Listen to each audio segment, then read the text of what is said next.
Ok, pessoal, então vamos lá para o próximo assunto, que é a estrutura, que é o desvio condicional composto e o encadeado, né? Vimos o simples na última aula, vamos ver os outros dois agora para você ver a diferença de cada um deles, tudo bem? Vamos para o quadro lá?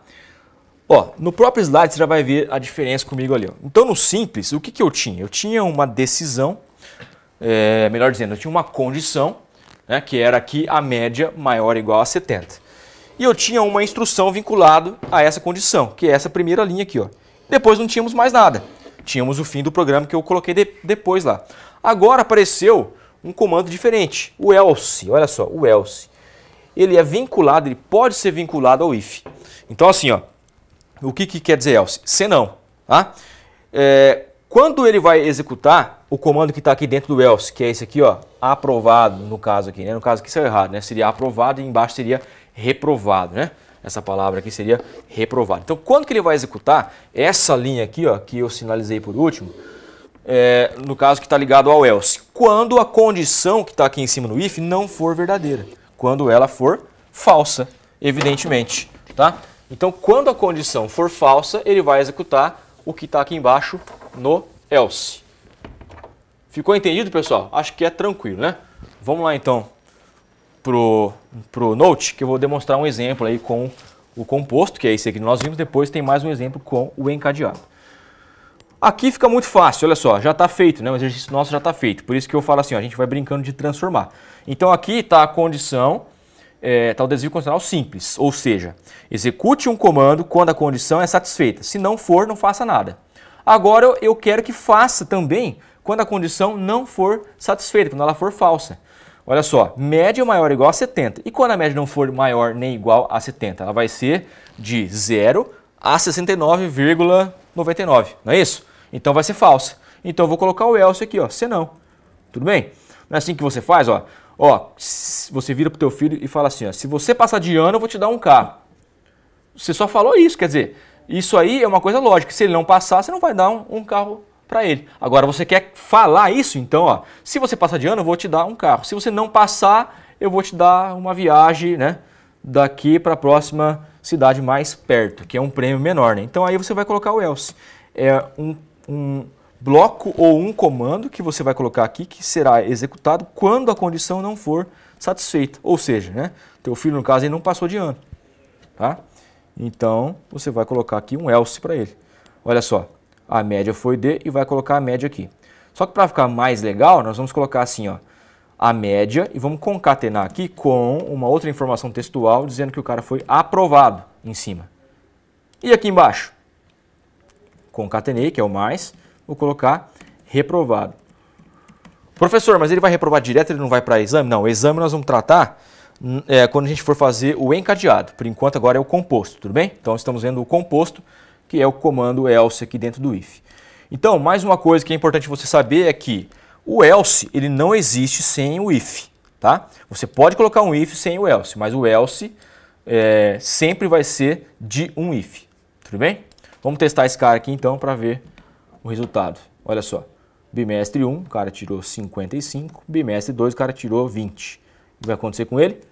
Reprovado, lá, tá vendo? Mostrou a média e falou que ele foi reprovado, porque a média deu 37, menor que 70. Vamos executar de novo e vamos colocar agora a média maior que 70. 100 e 80. Quanto que vai dar de média aqui? 90, né? Olha lá, 90 aprovado. Beleza? Então esse aqui foi o composto. Vamos para o quadro lá, vamos ver o encadeado. O encadeado também bem simples, tá? Você vai colocar o que aqui, ó? Você vai colocar, lembra o else que nós colocamos agora, que era para ele mostrar se foi reprovado? Qual que é a diferença do encadeado? Nós vamos encadear um outro teste lógico, ou seja, um outro if. Tá vendo que apareceu um outro if aqui, ó?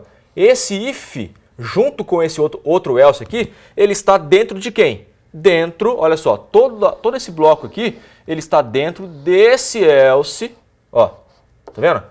Que porventura, né, por sinal, é deste if. Então eu estou começando a fazer o quê? O encadeamento de comandos, tá? E isso aí, para a performance do meu algoritmo, fica melhor, fica mais rápido. Porque se ele entra na primeira condição ali, no caso, o aprovado, ele não vai executar tudo que tem ali no else. Pode vir aqui para o Note. Então, explicando ali, ó, como é que funciona, né? Mais uma regra do funcionamento do if. ou do desvio condicional composto aqui, né? Ele faz o seguinte: se a condição aqui for verdadeira, o que ele faz? Executa o if e pula o else. Então ele não vai executar o que está dentro do else. E o contrário também. Quando aqui é falso, ele faz o quê? Ele pula o if, ou seja, ele não executa esse comando e vai para o else. Tá? Então vamos colocar aqui o encadeado. Ó. Vou colocar um outro if aqui. Se a média for maior ou igual a 40. Então outra regra que nós colocamos aqui. Ó. A média de 40 até 69, o cara vai para exame. Então vamos mudar aqui. Ó. Exame. Certo? E aí vai faltar o quê? Falar quando ele vai ser reprovado. Então vai ser um outro else aqui, ó, para ficar igualzinho o slide estava lá. Só que é um else, ó, esse else que eu vou colocar agora é desse segundo if que eu pus aqui, tá? Então eu vou copiar essa linha aqui porque vai ser exatamente igual o comando que eu vou colocar aqui embaixo. Ó, cliquei aqui. Vai ser o que aqui, ó? A média foi D, vai mostrar a média e aqui mostra quando foi reprovado.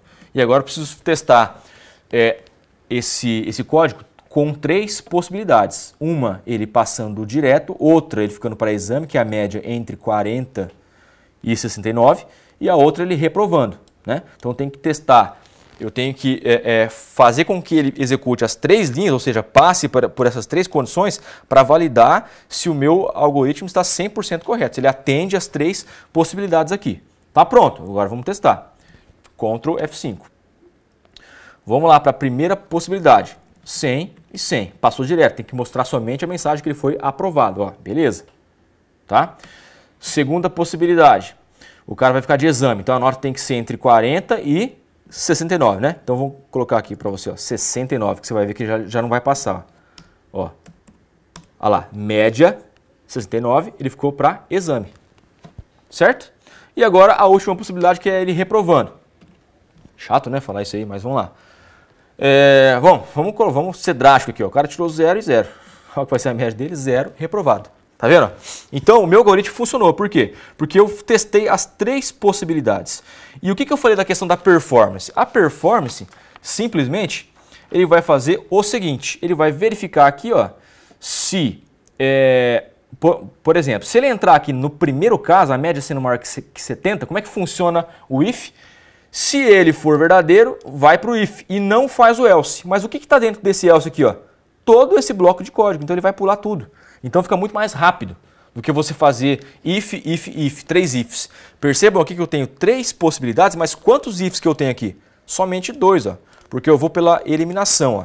Se o cara não passou, se o cara não ficou de exame, qual que é a única alternativa que sobrou? É ele ser reprovado. Então eu não preciso fazer o seguinte aqui, ó, else e colocar mais um if aqui, ó, if, por exemplo, média menor que 40. Não preciso fazer isso. Isso aqui é uma coisa lógica, tá bom? Por exemplo, você tem 3 crianças lá, você reparte as balas e quer saber quem ficou com menos, né? Então você pergunta para um, quantas balas que você tá? Ele fala assim, 4. E você? 4. Você não precisa perguntar para o outro para saber que ele está com 2. É mais ou menos essa mesma lógica aí. Tudo bem? Bom, chegamos aí ao final de mais esse conteúdo. Expliquei para você o desvio condicional composto e o encadeado, tá bom? Treinem sempre isso para você ficar craque, né? Para você ter prática nessa matéria também. Espero você na próxima aula. Até lá.